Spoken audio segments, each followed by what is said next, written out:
All right, sir. Good morning. Okay, please. My name is Basi Edes. I'm here to interview you in regards to my academic assignment on GLE, Global Learning Experience, in collaboration between the DePaul University, Chicago, and that of University of Calabar. So please, I need your response in regards to these basic questions as climate change is affecting our socio-economic, environmental, and social life. So please, may I know your name? My name is Charles. Charles Atta. All right, thank you, Mr. Charles. Please, from more than 10 years ago, we have been hearing about climate change, and we know that it's changing every day. They keep on changing. What we used to see, we are not seeing them. What we never saw, we are now seeing them. So those are some of the basic impacts of climate change. Bears, it affects bears, humans, forests, and all that. Please, what is your basic experience in regards to this climate change? Well, what I experience in climate change is actually what we normally see is not what we are seeing again today. Things are changing. Things are going higher and not the way we were expecting.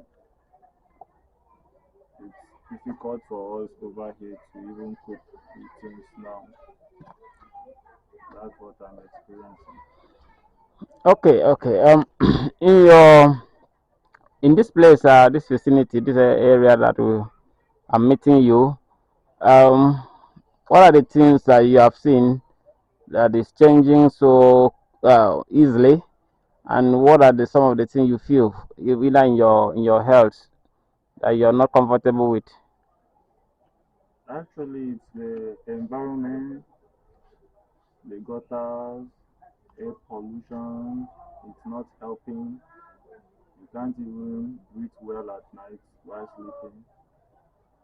And the economic is so high that you can't even afford things to even say, okay, I want to get this to fit. Everything is just so high. Okay, I've seen your is it your road has been chopped off so deep. That is environmental degradation. What did you think is the cause of this? Because I can see this is the main road, the cutter, and I think this is a dustbin, if I'm not mistaken, and everything have been chopped off so deep, so mightily deep. I can say almost all the road have been chopped off as a result of climate change. Um, Mr. Charles, I'm still coming back to you because I need to pick some of these things I'm saying, because I'm so surprised the way this place have been chopped off and nobody can even pass again. Um, I suggest something cause it. And Mr. Charles, I'm coming back to you again. I haven't video those things that I'm seeing, that erosion area. What did you think is the real cause of that? Actually, it wasn't like that, but the community people have been trying their efforts. They have been trying their best to maintain the road, but government are not helping. Though we've been asking, we've been pleading with government to please assist us, and they are not helping. So, and the community people are just tired of maintaining the road because Okay, okay. That's a result of climate change. If it downpour, the rain have been falling vehemently every day, and the way that road that was tableland is now a very big, mighty erosion area that have chopped off almost all the road. That is as a result of climate change over time. Because for 10, 20 years ago, that place wasn't like that. But now impact of climate change have really affected this area. So, Mr. Charles, thank you for that response. And then back to you again. Um, at night, how do you feel about the impact of this climate change in regards to your room? How do you feel? The weather, is it hot? Is it cold? Is it mild? Are you comfortable with both in the rainy season and dry season? How is it changing? How does it impact in your health? How do you feel it? Well,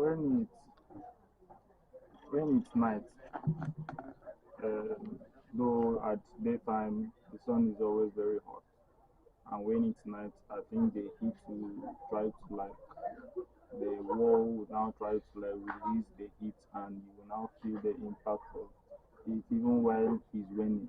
You won't even feel the coolness of the house. And secondly, mosquito due to erosions and stagnant water everywhere, mosquito everywhere. You can't even sleep. Mosquito nets, the house will be very hot and you can't even use mosquito nets. Okay, you can use for mosquito net.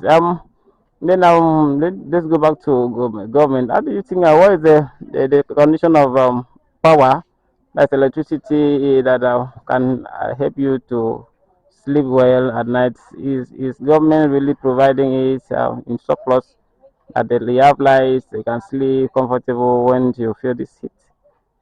Well, government are really helping in terms of lights, but not actually because having light once in a while is what we here are not that comfortable about it.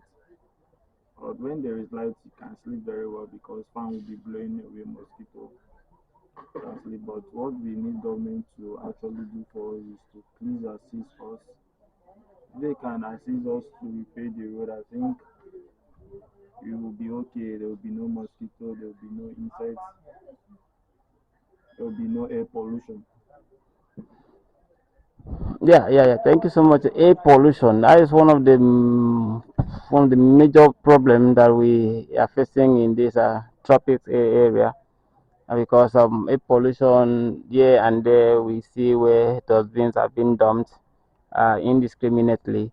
And then we just wish that we too we have a role to play in order to control this indiscriminate disposal of waste. Is there any way the government have assigned that we should go and dump our waste instead of pouring waste around that has caused this air pollution? Yeah, sure, there is. But the distance from here is too far. So, people now will like for me to trek down to that place. No, no, no. Let me just drop it here. And though we, the community, have been trying our efforts to stop people from dumping refuse here, but they'll be doing that at night. So, but the government really tried, but the distance from here to where we dump the refuse is far. Okay. Okay. Okay. What do you observe in the sky? Especially the birds, the kinds of birds you have seen these days, and the ones you used to see when you were small or 10 years ago. Um, what are the changes you observe? Well, there's no birds anymore because trees are no more longer bearing fruit. They are dead. So that makes birds not to come around because there's no trees. So there's no birds around. Oh God, there is no bed around again in this vicinity, in this area, because the climate change has really impacted on the forest. That all the trees are almost withered and died, and there's no room for birds to come in again. That's as a result of climate change in this that affected this area. Mr. Charles, thank you so much for so far for your responses to these GLE questions in regards to climate change and its impact. What did you think the local people can contribute, especially in the indiscriminate disposal of this waste? What do you think that ourselves as an individual can do rather than government to mitigate disposals of waste that are also contribute to erosion that have chopped off this our road, and we don't have a pathway again to walk. So, what do you think the individual with the community can do to also assist government in controlling this impact?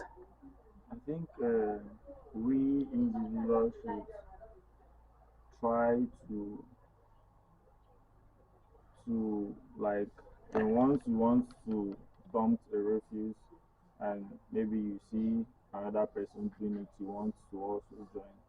So what we are actually fighting is them to stop dumping refuse here because once they keep doing it, once heavy rain falls, it's washing, it will wash everything and including the soil,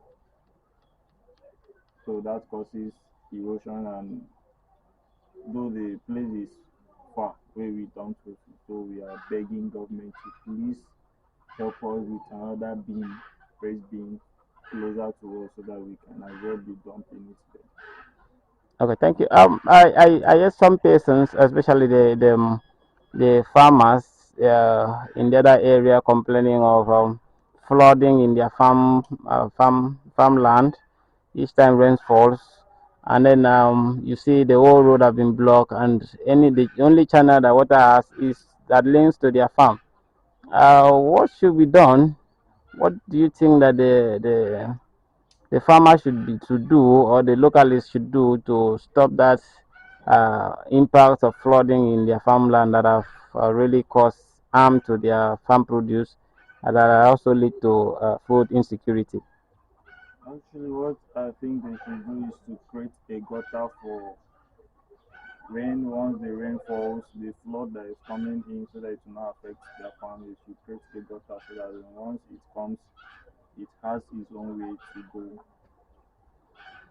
All right, Mr. Chai, thank you so much for this response. Lastly, I wish to hear your general advice to everyone, the government, the NGOs, and the community and the world at large in regards to climate change impacts. How should the government, the individuals play their roles to generally control or mitigate the impact of climate change, both in socio-economics, environmental, and our cultural life? So, and we bet on government to please assist us. Because once they are into it, I think we individuals will be able to sit up. Yeah, but if there is no government approved, it's as if we are just living in a world that there is no leader. So if there is a leader that is always there to look into the affairs of everything that is going on, I think we will be able to control the climate change. Okay, thank you. The NGOs, what do you expect them to do in regards to, because government cannot do everything. NGOs, that's private organizations. Yeah, I think the NGO should also put their effort to ensure that the the place is being tidy, there's no dumping of refuse anyhow. And also they should also help in the market space to make sure that things are going very smoothly. There is no dumping of like for example you are selling crayfish and the way you are just exposing the crayfish to flies, things like that, it's not healthy. So I think the NGO should also monitor the affairs of the, the climate change so that it will help individuals.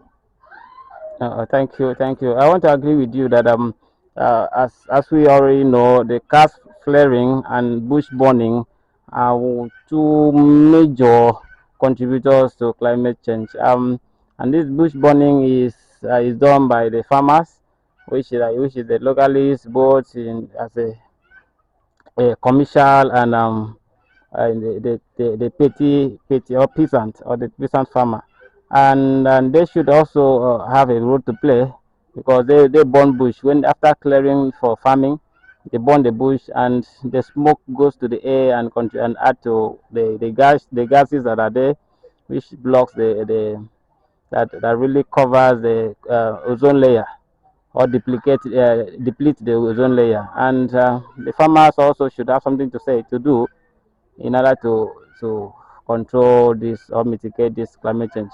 What should they do? Because they burn bushes. What do you think they should do? I think, it is, I was born to see farmers burning bushes. The way burning bushes is to help them, to help clear the bush. After clearing the bush, they need to allow it to dry so that they will burn it. And that burning, like, to me, I think it's a manure. It helps also, but No, no, let me shock you. The burning of bush has also is one of the major factors that have contributed to climate change. The smokes that leaves and other chemicals, the methane is contribute. They deplete the ozone layers that allow the rays of sun to really yeah, touch the earth surface.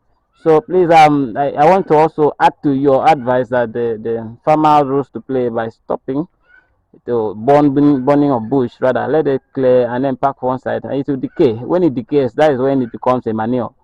So, Mr. Charles, thank you so much for this wonderful experience. Thank you for your contribution. Thank you for your response. And I assure you again that this is not for any other business aside the academic, and it's mainly used for academic alone. So that's why the form is given to you as you sign it. If you find this video outside academic, please you have right to sue me and even the institution, University of Calabar, that in collaboration with the DePaul University, Chicago University, USA, you have right to sue of us for the violation of laws. So please, thank you so much for your response, and I assure you again, this is just for academic. Thank you so much.